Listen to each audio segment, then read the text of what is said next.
శ్రీమాత్రే నమః. జగదంబ యొక్క ఆశీర్వాదం చేత పీఠంలో ప్రతీది దర్శించి ఇక్కడ ఒక జెండా కట్టాలన్నా, ఒక చెట్టు పెట్టాలన్నా దర్శన మాత్రేననే జరుగుతాయి. అలా దర్శించినటువంటి దర్శనాల్లో ఒక అత్యద్భుతమైన దర్శనం కొంతమందికి చెప్పాను, పాటించారు. చాలామందికి చెప్పాను కానీ ఎవరు పాటించలేదు. మరి వాళ్ళకి ఆ అమ్మవారి ఆశీర్వాదం ఎప్పుడుందో ఏమో. భగవత్ కృప ఉంటేనే సత్కర్మలు ఆచరిస్తారు, లేకపోతే ఎవడు చేయడు. ఒక సద్గురువును ఆచరించాలన్నా, ఒక పతివ్రతను కళ్యాణం ఆడాలన్నా, ఒక పుణ్యపురుషునికి చేతి ఇయ్యాలన్నా ఇవన్నీ కూడా పుణ్యములు పురుషార్థముల మీద ఆధారపడి ఉంటాయి.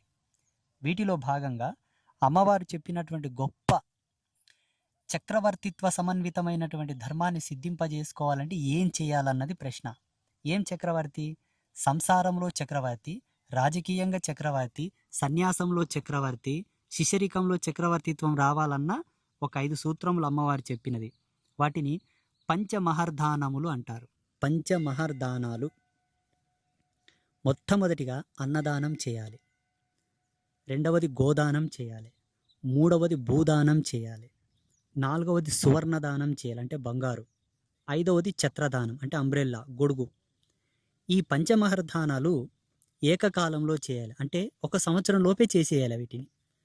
ఇలా చేసిన వాళ్లకు ఎన్ని పదవులు అధిరోహించిన రాని ముక్తి మోక్షం, ఎన్ని పూజలు ఎన్ని తపస్సులు చేసినా రాని ముక్తి మోక్షం, ఎన్ని అనుష్ఠానములు చేసినా ఎన్ని జపతపాలు చేసినా రానటువంటి కైవల్య ప్రాప్తి, బ్రహ్మలోక సాయుధ్య ప్రాప్తి, సాక్షాత్ జగన్మాత యొక్క ఆశీర్వాదం స్థానం, శివస్థానం శివ యొక్క ఆశీర్వాదం, విష్ణు సాయుధ్యం విష్ణువు యొక్క ఆశీర్వాదం తప్పకుండా ఈ పంచమహర్దానాలు చేసిన వాళ్లకు వస్తుంది.